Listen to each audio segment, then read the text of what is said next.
5 times Peter passed out in inconvenient places, plus 1 time it's the perfect spot.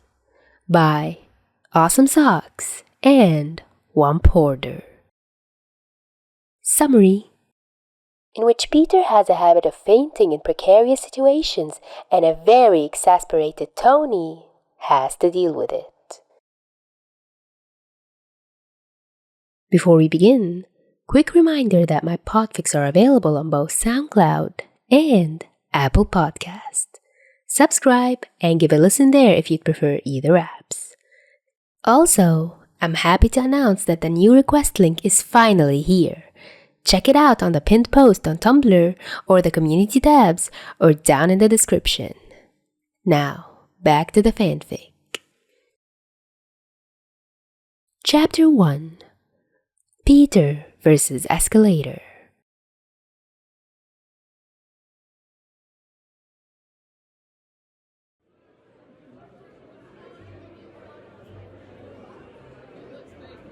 So did that help you narrow it down any? Tony asks the kid as they step out of the exhibit hall.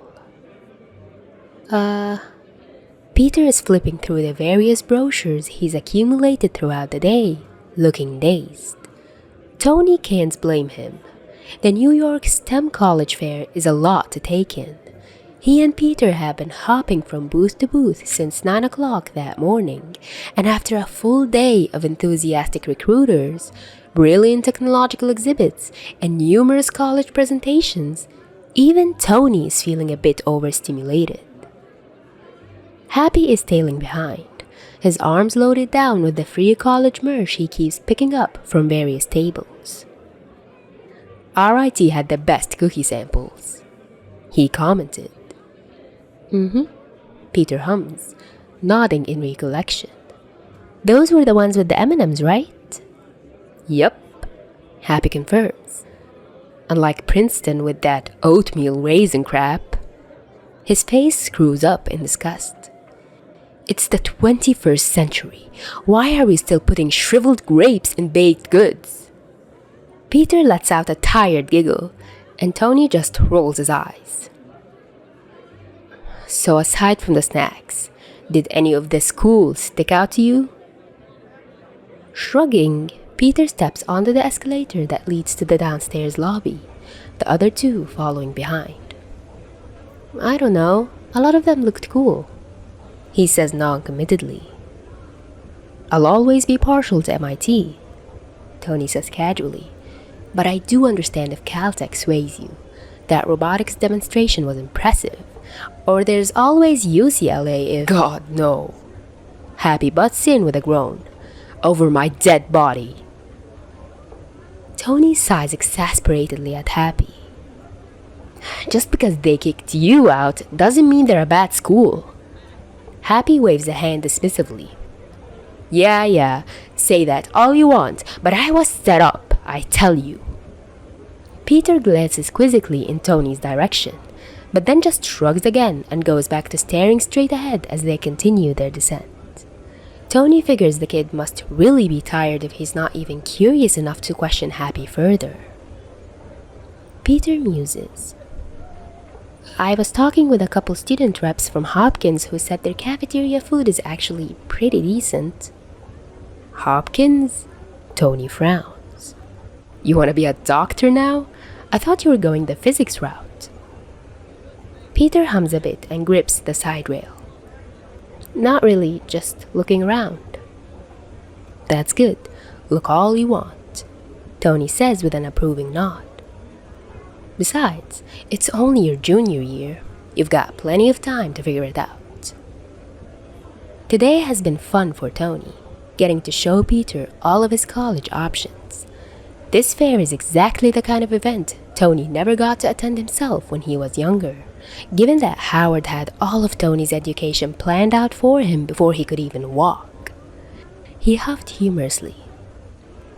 At least you're older than I was. I'm telling you, kid, when you start college before your balls even drop, you...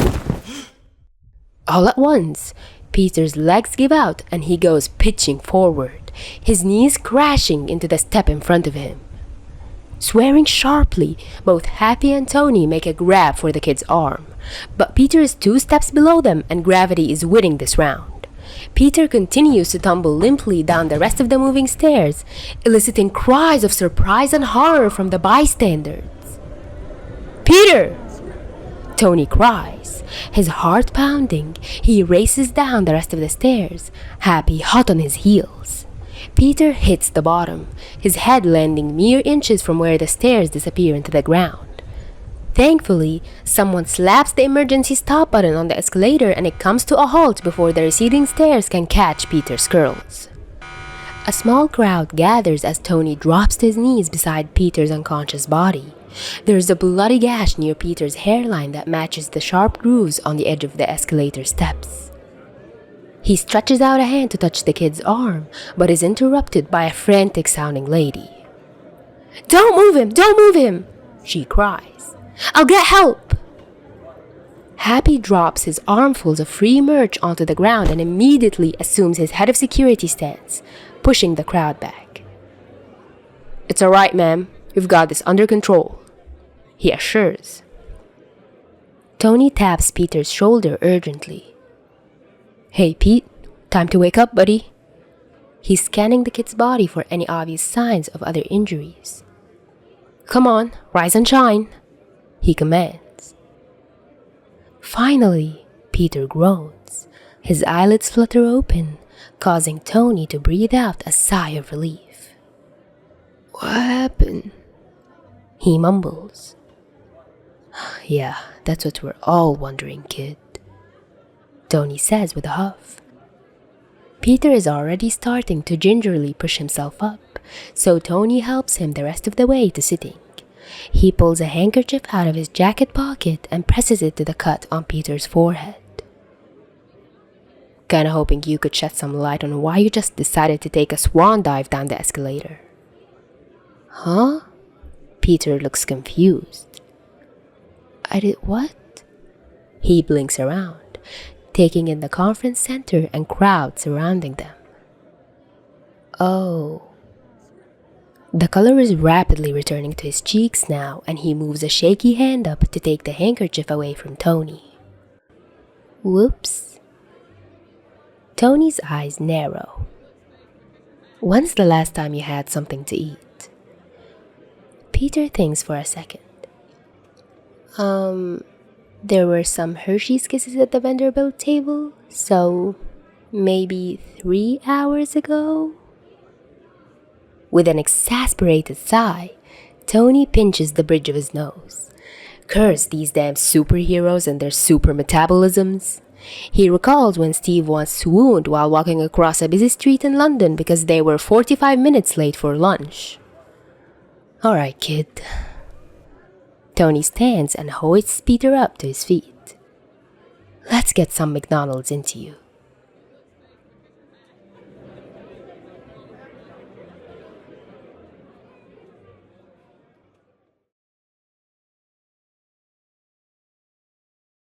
Hey, sweet peas! We're back again after a moderate break. Hope y'all didn't miss me too much. Finally had the chance to podfic one of my favorite and oldest bookmarked fics I have.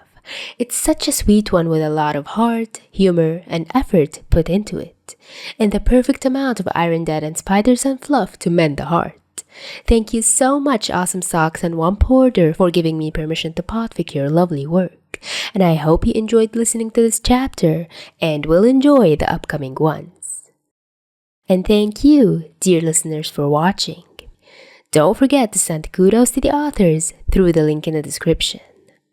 Also, if you'd like to request any fics, make sure to click the tally link below.